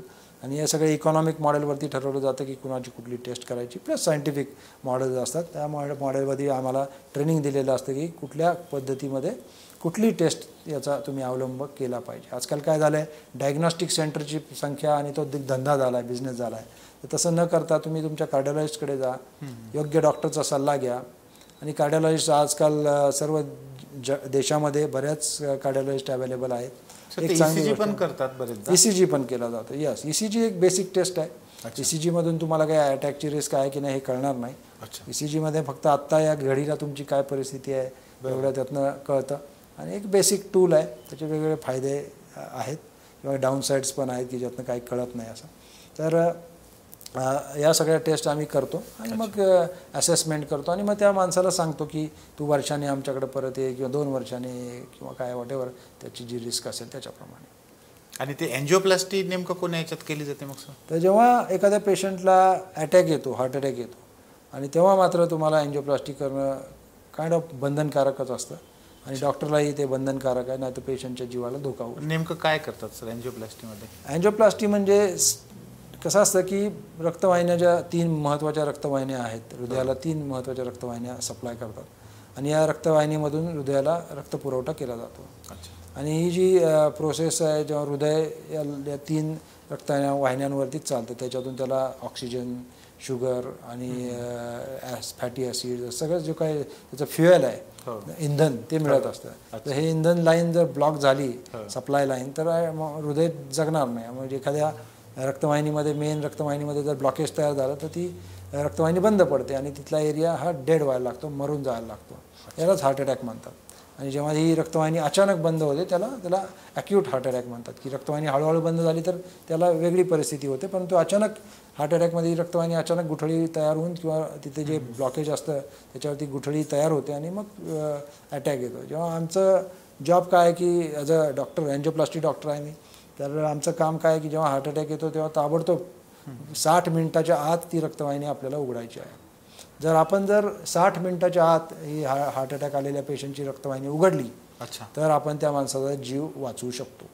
म्हणजे तुम्हाला पर्सेंटेजमध्ये सांगायचं झालं तर 100 हार्ट अटॅकचे पेशंट आले आणि मी जर अर्धा ते 1 तासाच्या आत त्यांची त्रास चालू झाल्यापासून रक्तवाहिनी उघडली तर 100 मधल्या 94 ते 95 माणसाची जीव मी वाचवू शकतो. अरे बाप. जे आपला सक्सेस रेट आहे 95%. बरं. ओके, 5% लोक मरतील काही कारणास्तव, कॉम्प्लिकेशनमुळे किंवा बॅड लक किंवा बॅडच अटॅक. पण 1 तासाच्या आतच पाहिजे. हां, तर जसं जसं याला गोल्डन आवर म्हणतात, हो. त्या गोल्डन आवरमध्ये जर तुम्ही ट्रीटमेंट केली तर तुमचा सक्सेस रेट हा सर्वात जास्त असणार आहे. हाच पेशंट जर 6 तासाने आला, 14 तासाने आला, 24 तासाने आला, तर ही जी सक्सेस रेट जो तुम्हाला 95% सांगितला तो कमी कमी कमी होत जातो. दुसरं सक्सेस रेट म्हणजे तो मरायचा पण रेट जास्त होतो, वाढतो मरायचे चान्सेस. आणि दुसरं म्हणजे जे हृदयाचं डॅमेज होणार आहे, पंपिंग फंक्शन. काय होतं की हार्ट अटॅक येतो तेव्हा जो स्नायू मरायला लागतो आणि त्याची डेथ जशी जशी होते ते इरिव्हर्सिबल प्रोसेस आहे, ती रिव्हर्स होत नाही. बरं. जेव्हा तो स्नायू डेड होतो तर हृदयाचं पंपिंगचं काम आहे ते कमी कमी व्हायला लागतं आणि याच्यातून हार्ट फेल्युअर नावाची एक नवीन प्रॉब्लेम पेशंटच्या समोर आणि डॉक्टरांच्या समोर तयार होतो. तर या हार्टला आपल्याला जिवंत ठेवण्याचं काम आपल्याला करायचं असतं. म्हणजे आवर मेन जॉब की त्या हृदयाच्या स्नायूला वाचवायचं. म्हणून गोल्डन आवरमध्ये जर ट्रॉमामध्ये पण एखादा ॲक्सिडेंट झाला तर तुम्ही त्याला पहिल्या 1 तासात जर तुम्ही त्याला इमर्जन्सी डिपार्टमेंटला घेऊन गेला, रक्त भरलं, ऑपरेशन केलं, तर तो वाचायचे चान्सेस खूप जास्त. जसं हार्ट अटॅक असो, पॅरालिसिस असो, ताबडतोब तुम्ही जर त्याला ट्रीटमेंट केली तर त्याचं सक्सेस रेट तो वाढायचा हा जास्त असणार आहे. जेवढं तुम्ही डिले कराल तेवढं त्याचं मृत्यूचं प्रमाण जास्त असणार आहे आणि जगला तरी त्याला हार्ट त्याचं पंपिंग फंक्शन डाऊन होणार आहे आणि त्याचं आयुष्य, जगला माणूस तरी पण आयुष्याची बरीचशी वर्ष त्याने कमी होणार आहे. म्हणून आपल्याला गोल्डन आवरमध्ये त्याला हार्ट अटॅकची ट्रीटमेंट देणं फार महत्त्वाचं आहे. आणि भारतामध्ये अजूनही मी म्हणतो की लोकांना याची काही जाणीव नाही आहे. बरेचदा लोक विनाकारण त्यांच्या मनामध्ये असं असतं की एन्जिओप्लास्टी करणं म्हणजे चांगलं नाही आहे, वाईट आहे किंवा लोक आपल्याला फसवतील. जेव्हा मेजर हार्ट अटॅक आहे यू हॅव नो चॉईस आणि I also have no choice. मी तुम्हाला एन्जिओप्लास्टी रिकमेंड करणार आणि करणं आमची सामाजिक जबाबदारी आहे, नैतिक जबाबदारी आहे आणि याच्यामध्ये नातेवाईकांनी विनाकारण डिले करायला नाही पाहिजे असं माझं स्पष्ट. आता मी बरेचदा, तुम्ही जेव्हा आता हे एक गोल्डन अवरचा विषय सांगत होतात, म्हणजे पुण्यातलं ट्रॅफिक आता सगळ्यांना माहिती आहे काय सिच्युएशन आहे. बरेचदा त्या ॲम्ब्युलन्स जेव्हा आवाज सनसन करत जातात आणि हा जर गोल्डन अवर सगळ्यांना माहीत असला, म्हणजे मी तर आमच्या टीमला सांगेन की ही क्लिप काढून वेगळी व्हायरल झाली पाहिजे. कारण खरोखरच जीव धोक्यात असणं जे म्हणतो आपण ते म्हणजे किती महत्त्वाचं आहे ते, तो 1 तासात त्या हॉस्पिटलपर्यंत त्या डॉक्टरांपर्यंत पोहोचणं. सर, हे एन्जिओप्लास्टी आणि बायपास, हे पण बायपास पण हा खूपदा शब्द ऐकलेला असतो. म्हणजे जसं आपल्या शहराला बायपास करून रस्त्यानं काढतात, तसा एक काही प्रकार आहे की दुसरं काय आहे बायपास? अगदी तसाच प्रकार आहे. अच्छा. तुम्ही अगदी योग्यपणे सांगितलं की बायपास म्हणजे एखादा रस्ता बंद झालाय तर त्याला दुसरा बायपास काढून देणे, त्यालाच बायपास म्हणतात. अच्छा, म्हणजे हृदयाकडे रक्तपुरवठा वेगळ्या. अगदी बरोबर. म्हणजे हृदयाच्या रक्तवाहिन्या ज्या 3 मेन रक्तवाहिन्या असतात त्या जेव्हा बंद होतात, जेव्हा इमर्जन्सी असते तेव्हा आम्ही बलून आणि वायर टाकतो तिथे आणि त्या रक्तवाहिनी जिथे ब्लॉकेज एरिया तो बलूनने फुगवतो आणि तिथे स्टेंट इन्सर्ट करतो. हे झालं इमर्जन्सीमध्ये, त्याला एन्जिओप्लास्टी म्हणतात. मगाचा तुमचा जो प्रश्न होता त्याच्यावर. आणि जेव्हा एन्जिओप्लास्टी करता येत नाही, बरेचदा हार्ट अटॅकमध्ये एन्जिओप्लास्टीशिवाय पर्याय नाही, तेव्हा बायपास होऊ शकत नाही, करत नाही. अच्छा. ओके. कारण पेशंटचं जर बायपासला घेतलं तर जगायचे चान्सेस फार कमी असतात. म्हणून हार्ट अटॅकमध्ये आम्ही त्याला एन्जिओप्लास्टीच करतो, बायपासला घेता येत नाही. समजा एन्जिओप्लास्टी करता येण्यासारखी परिस्थिती नाहीच आहे तरी आम्ही त्याला गोळ्या औषधावरती टिकवतो, 10-15 दिवस जाऊ देतो आणि मगच त्याला बायपासला रेफर करतो. त्याला इमर्जन्सीला बायपासला घेता येत नाही. जगामध्ये कुठेही असं करता येत नाही.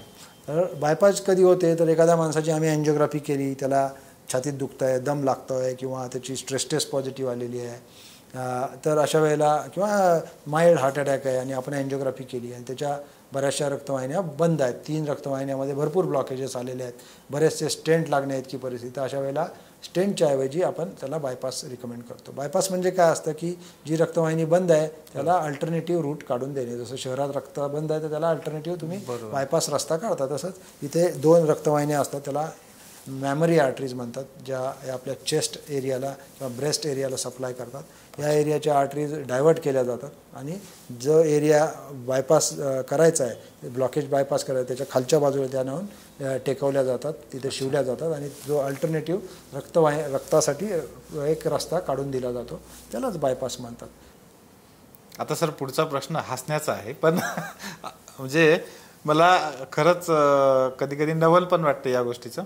मी 2-3 ठिकाणी असं वाचलं होतं की जो कंटिन्युअस समजा आपण चांगल्या मूडमध्ये राहिलो, हास्य जे आहेत तसं जर राहिलं तर त्याचा हृदयाच्या आरोग्यावर खूप चांगला परिणाम पडतो. तुम्ही हृदयाचे डॉक्टर आहात, खरंच तसा फरक पडतो?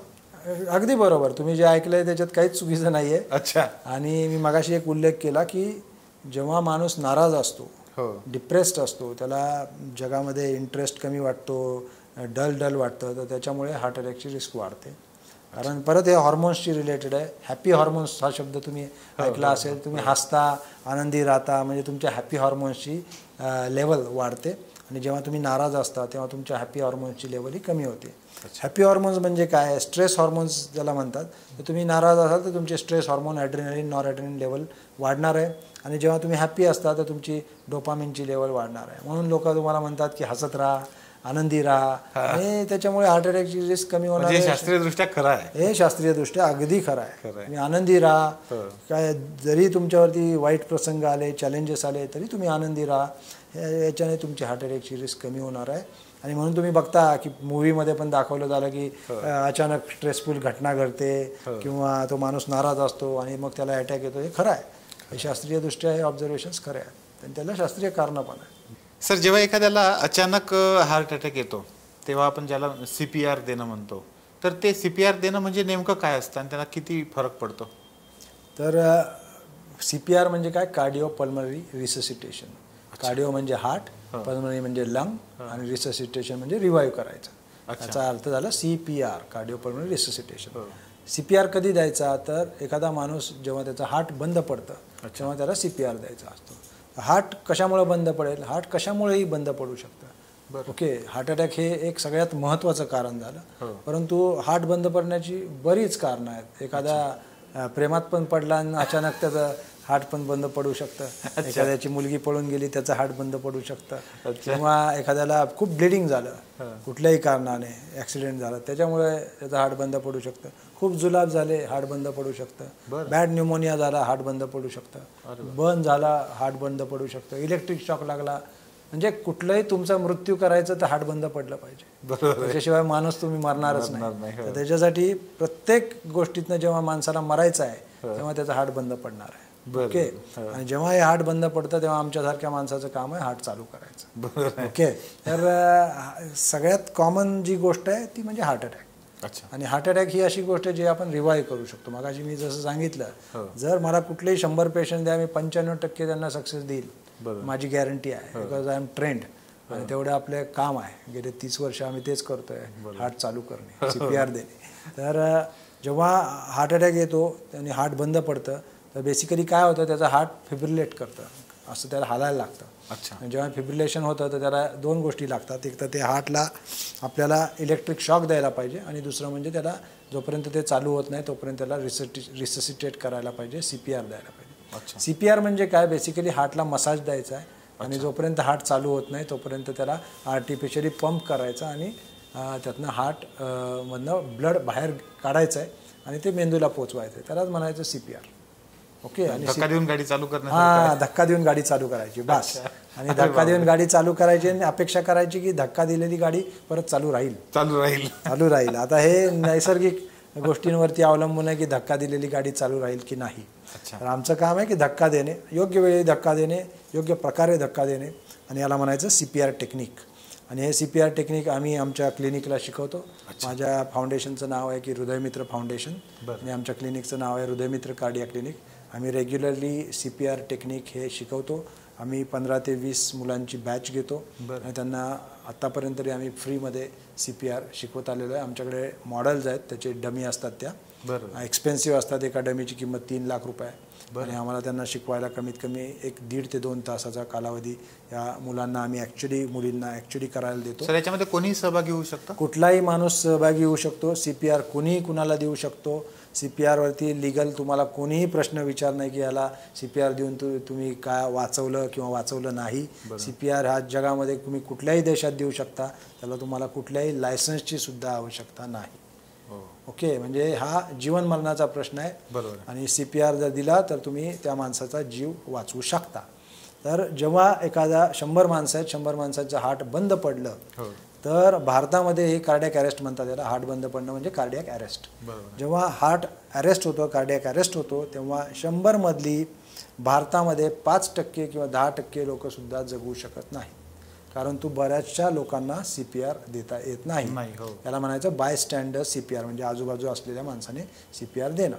परंतु जर प्रगतशील देशांचा विचार करता, याच्यामध्ये सगळ्यात अग्रेसर देश आहेत नॉर्डिक कंट्री, नॉर्वे, स्वीडन आणि फिनलंड.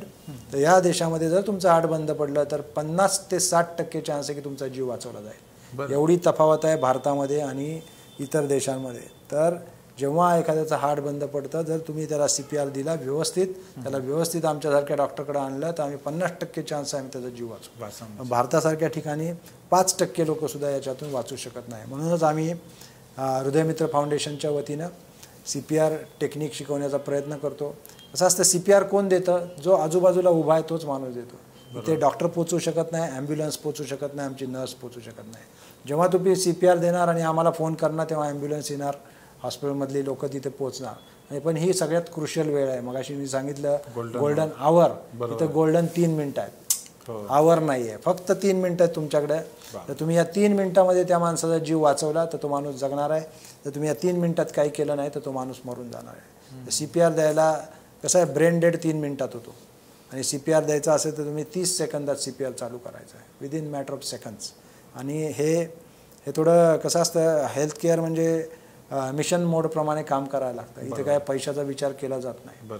एखादा माणूस मरतोय तर आमच्यासारखा माणूस त्याला वाचवण्याचा 100% प्रयत्न करणार, कारण आमच्या रक्तामध्ये ते बनवलेलं आहे, आमचं जॉब असतो आहे. इथं पैशाचा विचार केला जात नाही की हा माणूसकडे पैसा आहे नाही आहे, गरीब आहे, श्रीमंत आहे. We will try to save every life.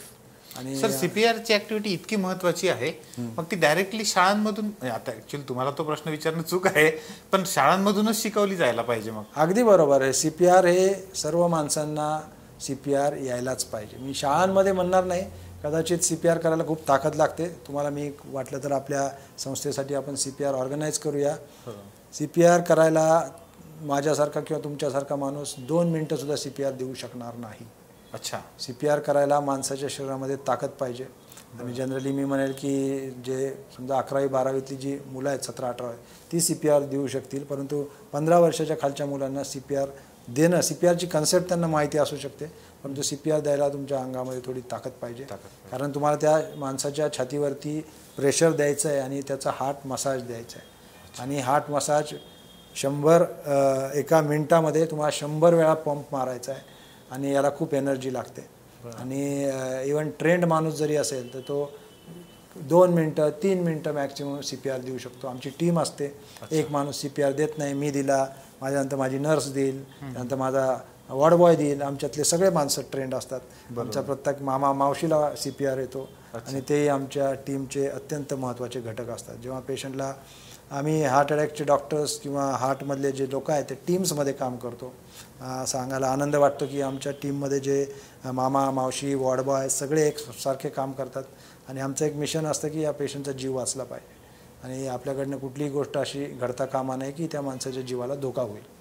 त्यामुळे एकदा तुम्ही आमच्या डिपार्टमेंटला आलात नक्की तर तुम्ही नक्की शिकणार, आणि आमचे लोक तशाच प्रकारे काम करत राहतात. ही पण मोठी गोष्ट आहे सर की कोणीही व्यक्ती तुमच्याकडे येऊन CPR शिकू शकतो. यस, तुम्ही फाउंडेशनच्या मदतीने करताय.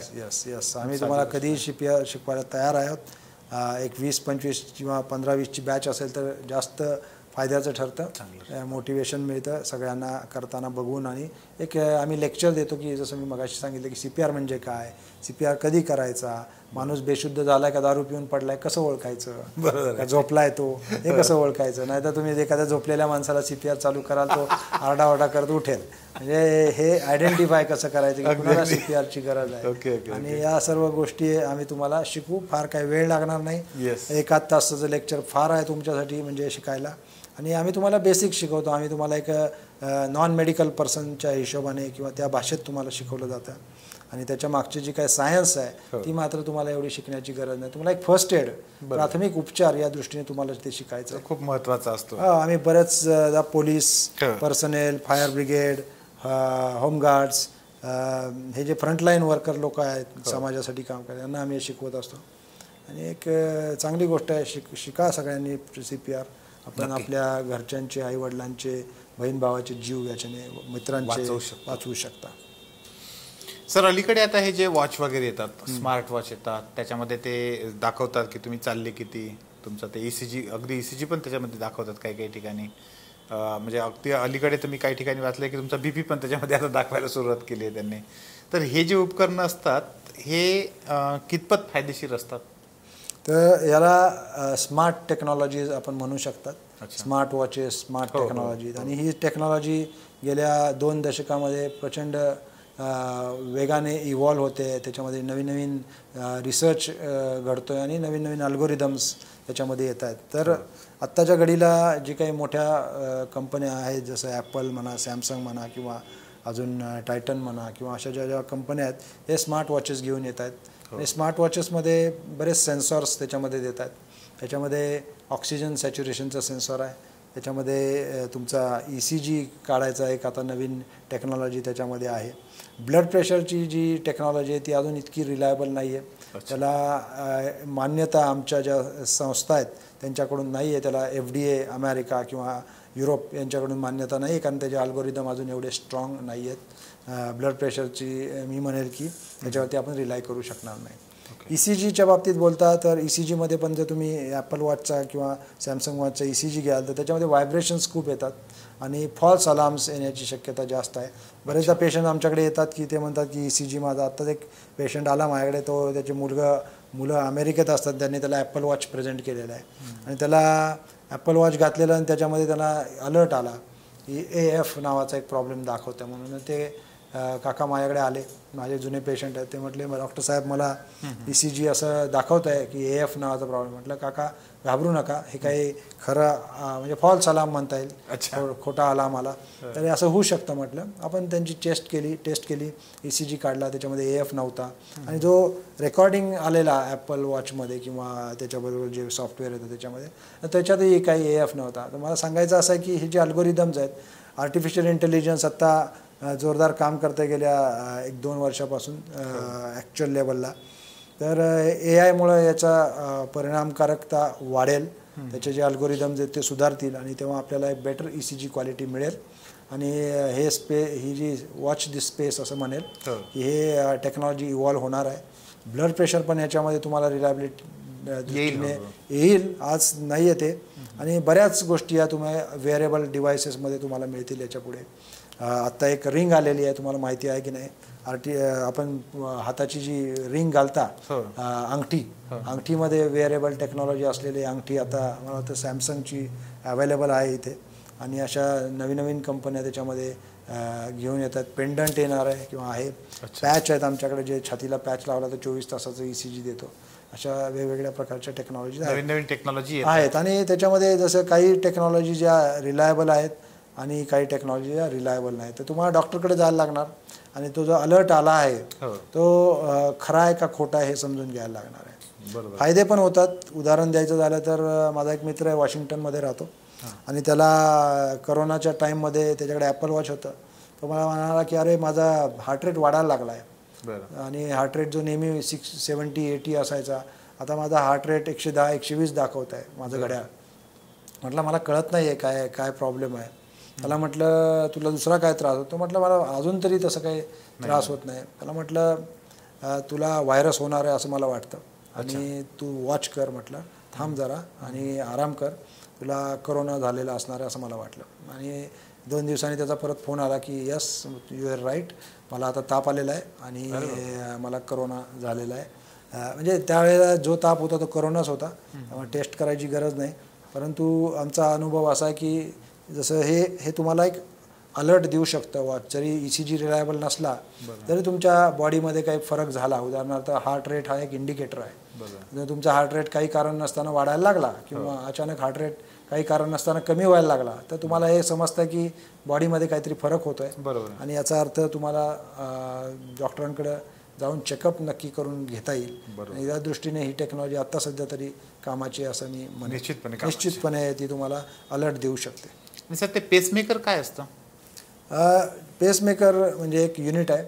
बेसिकली इथे एक डाव्या बाजूला कॉलर बोनच्या खाली पेसमेकर हा लावला जातो. पेसमेकर म्हणजे एक त्याच्यामध्ये बॅटरी आहे, अच्छा. बॅटरी 10 ते 15 वर्ष टिकते आणि त्याच्यामध्ये एक इलेक्ट्रॉनिक कॉम्प्युटर चिप आहे. त्या कॉम्प्युटर चिपने तुम्हाला तुमच्या हृदयामध्ये काय चाललेलं आहे हे कळतं.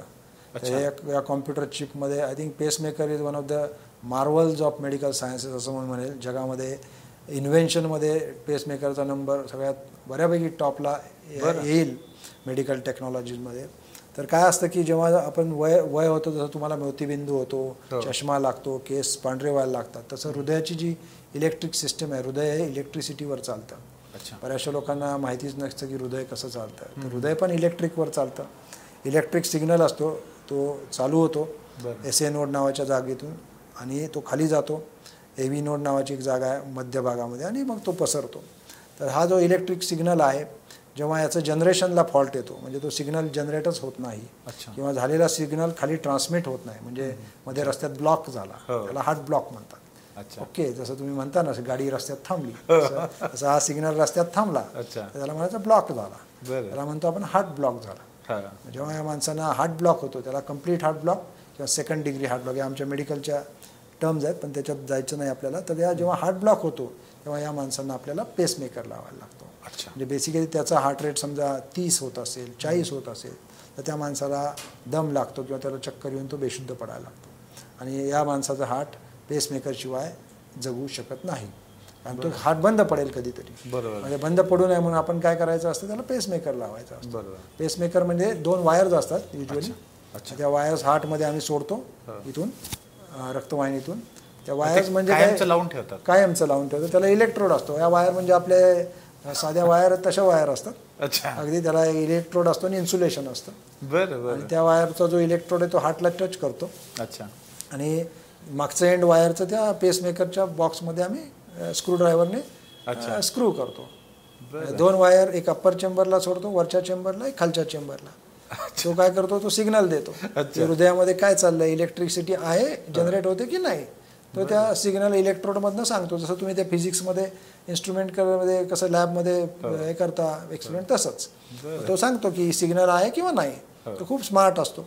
त्याला सिग्नल आला की नाही 1 सेकंदाला कळतं आणि तो कनेक्टेड असतो त्या कॉम्प्युटरला आणि त्या कॉम्प्युटरला कनेक्टेड असते बॅटरी. आणि जेव्हा मग तो सिग्नल सांगतो की अरे आता सिग्नल आलाच नाही म्हणजे हार्ट चाललंच नाही, मग तो सांगतो आता सिग्नल दे आणि मग तो बॅटरीमधनं एक करंट त्याला देतो. बेसिकली एवढी ॲडव्हान्स टेक्नॉलॉजी आहे, मग याला पैसे पण खूप लागत असतील. ॲक्च्युली टेक्नॉलॉजी आता खूप स्वस्त होत चाललेल्या आहेत. पूर्वीच्या काळी यांची कॉस्ट खूप जास्त होती. जसं तुमचा मोबाईल फोन जेव्हा नवीन आला तेव्हा मला म्हणतात की 16,000 रुपयाला एक कॉल पडायचा. आज त्याची किंमत 25 पैसे 50 पैशामध्ये एक कॉल आलेला आहे किंवा बरेचसे कॉल फ्री करतात. तर तसंच आहे या टेक्नॉलॉजीमध्ये. पूर्वी या टेक्नॉलॉजीज खूप महाग होत्या, आता या टेक्नॉलॉजीज बऱ्यापैकी स्वस्त झालेल्या आहेत. डॉक्टरांच्या फीज पण बऱ्यापैकी स्वस्त झालेल्या आहेत.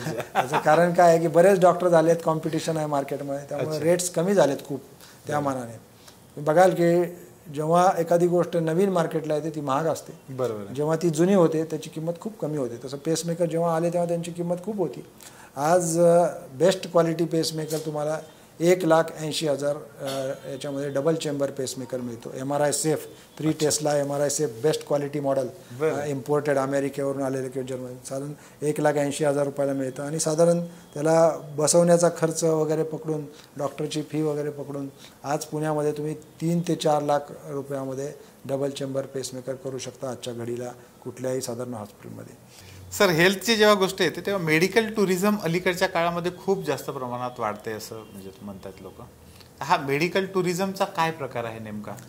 आता कसं आहे, तुम्ही बघितलं तर भारतामध्ये पूर्वीच्या काळी म्हणजे आता आपण साधारण एकाच वयाचे, जेव्हा आपण लहान होतो तेव्हा लोक म्हणायचे काय हो डॉक्टर किंवा इंजिनियर. बरोबर ना. बाकीचे क्षेत्र आम्हाला काही माहितीच नव्हते. आमच्या आई पप्पाला माहिती होते, नाही तर कोणाला मास्तरला माहिती होते. आणि सगळ्यांना काय म्हणायचे डॉक्टर इंजिनियर. या नेहरूजींच्या काळामध्ये जे भारतामध्ये एज्युकेशनचा पाया रचला गेला आणि त्याच्यामुळे ज्या भारताचा विकास झाला, त्याच्यामध्ये कसं आहे की हे जे एज्युकेशन आहे, माझ्यासारख्या माणसाला फ्री एज्युकेशन मिळालं. आम्हाला शाळेमध्ये 10 रुपये आणि 20 रुपये वर्षाची फी 10-20 रुपये होती साहेब. आजच्या काळात जी फी आहे त्याच्याकडे बघता, त्या काळात जे एज्युकेशनवर आपल्या देशातल्या सर्व नेत्यांनी ब्युरोक्रॅट्सनी भर दिला आणि त्याचं फलित म्हणून आपल्याला इंजिनियर्स हाय क्वालिटी इंजिनियर्स आणि हाय क्वालिटी डॉक्टर्स आज आपल्या देशामध्ये निर्माण झाले. याचा फायदा असा झाला की आज तुम्ही पूर्ण जगामध्ये बघाल तर भारत देशाचं नाव हे हाय क्वालिटी डॉक्टर्समध्ये अमेरिका, युरोप, ऑस्ट्रेलिया किंवा भारत या ठिकाणी सर्वत्र भारतीय वंशाचे डॉक्टर्स हे चांगल्या पोझिशनला एक एक्सपर्ट तज्ज्ञ म्हणून काम करत आहेत. याचं कारण आपलं एज्युकेशन. झालं कसं की भारतामधल्या किमती कमी राहिल्या, भारतामध्ये डॉक्टर अगदी स्वस्तात अवेलेबल आहेत, झालेले आहेत, इकॉनॉमिक कारण आहेत त्याच्यामागे, आणि इतर देशामध्ये डॉक्टरांची संख्या फार कमी राहिली. ते आपल्याकडून डॉक्टर्स इम्पोर्ट करत होते, आपण डॉक्टर एक्सपोर्ट करत होतो. आणि मी तिथे इंग्लंडमध्ये 12 वर्ष काम केलं. बरं. मी 12 वर्ष इंग्लंडमध्ये होतो. मी तिथे सेवा दिली, मला शिकायलाही मिळालं. तिथल्या म्हणजे बऱ्याच सिस्टम्स कशा चालतात, टेक्नॉलॉजी कशा वापरे हे शिकून माझ्यासारखी माणसं भारतात आली. आणि भारतामध्ये आज जसं कच्चा माल भरपूर अवेलेबल असतो तसं आज भारतामध्ये एक्सपर्ट तज्ज्ञ, याला आपण कच्चा माल म्हणू शकतो, पक्का माल व्हॉटएव्हर, आणि नर्सेस आणि हॉस्पिटल्स व्यवस्थित पद्धतीने चांगल्या प्रकारात उपलब्ध आहेत. स्टाफ मेंबर्स एज्युकेटेड आहेत, विमानसेवा उपलब्ध आहे. आणि त्याच्यामुळं जर आपण परदेशातील लोकांना ज्या ज्ञानाची किंवा ट्रीटमेंटची गरज आहे ती जर आपण इथे कमी खर्चात देऊ शकलो तर त्याच्याने आपल्याला भारतीय इकॉनॉमीला, अर्थव्यवस्थेला फायदा होईल, आपल्या लोकांना रोजगार मिळेल. या दृष्टीने पावलं उचलली गेली आणि मेडिकल टुरिझमचा जन्म झाला. मेडिकल टुरिझम म्हणजे काय, माणसं टूरला येतात इकडे बाहेरच्या देशातून, त्यांचे ट्रीटमेंट्स करून घेतात. हार्ट ऑपरेशन असो, गुडघ्याचं ऑपरेशन असो, दाताचं ऑपरेशन असो, डोळ्याचं ऑपरेशन असो. डॉलरमध्ये किंवा युरोमध्ये किंवा पाऊंडमध्ये जो खर्च करायचा त्याच्या कैक पटीने तो खर्च कमी प्रमाणात भारतामध्ये लागतो, कमी पैशामध्ये ते होतं. आणि त्यांचा येण्या जाण्याचा खर्च पण त्या दृष्टीने नगण्य असतो. आणि मग त्याच्यातून ही संकल्पना रूढीस लागली की मेडिकल टुरिझम म्हणजे भारतात या, चांगली ट्रीटमेंट घ्या, इथे हॉलिडेसाठी टाईम स्पेंड करा, रिकवर व्हा आणि परत आपल्या देशी जा. आणि ही एक फार मोठी इंडस्ट्री आता बनू पाहत आहे किंवा आहे. आणि याच्यामुळे मिडल ईस्ट असो किंवा युरोप, अमेरिका असो, तिथले पेशंट्स भारतात येतात. इथल्या आपल्या मला वाटते मोठ्या प्रमाणामध्ये सरकार पण त्याला बऱ्यापैकी प्रोत्साहन देतं. सरकार प्रोत्साहन देतं कारण त्याच्याने आपल्याला डॉलर्स मिळतात. बरोबर. आणि आपल्या लोकांना रोजगार मिळतो. आणि ही एक इंडस्ट्री आहे, अशी या पद्धतीने तुम्ही त्याच्याकडे बघू शकता. आपण लोकांना सेवा पोचवतो. बेसिकली डॉक्टर्स, नर्सेस, आम्ही लोक सेवा देतो आणि सेवेसाठी लोक आम्हाला किंवा हॉस्पिटलला पैसे देतात. आणि या सेवेमध्ये आपण जर भारतीय अर्थव्यवस्थेला मजबूत करू शकलो डॉलर्स येऊन, तर ती एक फार मोठी इंडस्ट्री उभी करू शकतो आपण. त्याच्यामुळे आपल्या समाजाचाही फायदा होईल, एक्सपर्ट लोक तयार होतील जास्तीत जास्त, बाहेरचे लोक येतील आणि टुरिझम पण वाढेल. या दृष्टीने या मेडिकल टुरिझमच्या व्यवसायाकडे बघितलं जातं. निश्चितपणे. म्हणजे अगदी आपण आहारापासून व्यायामापर्यंत तर तुमच्या स्टेंटपासून मेडिकल टुरिझमपर्यंत खूप साऱ्या वेगवेगळ्या गोष्टींवर खूप सुंदर पद्धतीने तुम्ही आज आम्हाला उद्बोधन केलं आहे. शेवट तुम्हाला असं विचारावं असं वाटतं की ह्या सगळ्या हेल्थ केअरच्या दृष्टीनं लोकांनी काय काळजी घेतली पाहिजे किंवा कशा पद्धतीनं त्यांचा दृष्टिकोन असला पाहिजे, त्याच्यावर एक तुमचं ओपिनियन काय द्याल? मी जरी अँजिओप्लास्टी किंवा हार्ट अटॅक डॉक्टर असलो तरी मी नेहमी हे म्हणेल की तुम्हाला आजार कसा होणार नाही याच्याकडे तुम्ही कायम लक्ष दिलं पाहिजे, अगदी लहानपणापासून. म्हणूनच ती म्हण आहे ना, prevention is better than cure. आणि ते खरं आहे, 100% खरं आहे की तुम्ही कुठलाही आजार होणार नाही याच्यासाठी लहानपणापासून तुम्ही जेव्हा तुमची मुलं असतील किंवा तुम्ही स्वतः लहान असाल तर तेव्हापासून प्रयत्न करा. आजार टाळणं ही सगळ्यात मोठी इन्व्हेस्टमेंट आहे. आज आजारावरती लाखो करोडो रुपये खर्च केले जातात आणि हे आपण टाळू शकतो. काही गरज नाही आजारी पडण्याची. तुम्ही जर तुमची जीवनशैली चांगली ठेवली, रोज 1 तास स्वतःला द्यायचा आहे, व्यायाम करायचा 1 तासभर, चांगलं अन्न खायचं आहे, मगाशी सांगितल्याप्रमाणे सात्विक आहार घ्यायचा आहे, तेलकट तुपट बाहेरचं खाणं टाळायचं आहे आणि लवकर उठायचं आहे, लवकर झोपायचं आहे. सगळ्यात महत्त्वाचं मोबाईलचा वापर टाळायचा आहे. आज मोबाईल हा सगळ्यात मोठा आजार आहे असं मी म्हणतो. आणि मोबाईलच्या वरती बंदी ऑस्ट्रेलियाने आता घातलेली आहे 16 वर्षाच्या मुलांना सोशल मीडियावरती. एक अत्यंत चांगली गोष्ट आहे आणि भारतामध्ये ही बंदी येईल. त्याला काही काळ लागेल परंतु भारतालाही ती बंदी घालायलाच लागेल अशी आत्ताची सध्याची परिस्थिती आहे. तर तुम्ही या सर्व गोष्टी करा की जेणेकरून तुम्हाला आजार होणार नाही. तुम्हाला आयुष्य तर जगायचं आहे, तुमची सेवा द्यायची आहे, तुम्हाला जॉब करायचा आहे, घर विकत घ्यायचं आहे, बाकी लाईफ तुमचं चालू राहणार आहे. परंतु आजारी न पडता तुमचं आयुष्य चांगलं राहील, सुखकर होईल. लोक नेहमी म्हणतात मी पण मरणारच आहे. मी त्यांना म्हणतो अहो सगळेच मरणार आहे, तुम्ही एकटेच नाही मरणार आहे. पण आलोय तर एक 100 वर्ष या पृथ्वीवर राहू, बरोबर, चांगलं राहू, आणि मग 100 वर्षाने दुसरीकडे कुठे जायचं तिथे जाऊ, व्हॉट एव्हर इट इज. पण नुसतं राहण्याला महत्व नाही, राहण्याला महत्व नाही. Quality of life is very important. जगावं, चांगलं जगावं, आनंदाने जगावं, खितपत पडू नये, पॅरालिसिस सारखे आजार होऊ नयेत, दुसऱ्यावरती आपण डिपेंडंट अवलंबून राहावं लागेल अशा गोष्टी करू नये. आणि एवढीच प्रत्येक माणसाची जीवनाकडून अपेक्षा असते, तो गरीब असो श्रीमंत असो, त्याला एक चांगलं आयुष्य लाभावं, एवढीच सगळ्यांची अपेक्षा असते. Yes sir, thank you very much. खूप खूप धन्यवाद. खूप सुंदर पद्धतीने आज तुम्ही अशा एकदम वेगवेगळ्या विषयांवर सगळ्यांना मार्गदर्शन केलं. थँक्यू. तुम्ही सर्वांनी मला इथे बोलवलं 3S टॉक्स तर्फे, आणि आपण या गोष्टीतून समाज प्रबोधन घडवू शकलो तर त्याचा संपूर्ण देशाला आणि समाजाला, जगाला फायदा होईल. कारण आजाराचं प्रमाण हे खूप वाढतं आहे, आणि किती हॉस्पिटल्स बांधले तर ते पुरणार नाहीत. यासाठी तुम्ही स्वतः निरोगी राहा, आजारी पडू नका. याच्यासारखं मोठी गोष्ट या जगात काय. नक्कीच. Thank you thank you sir.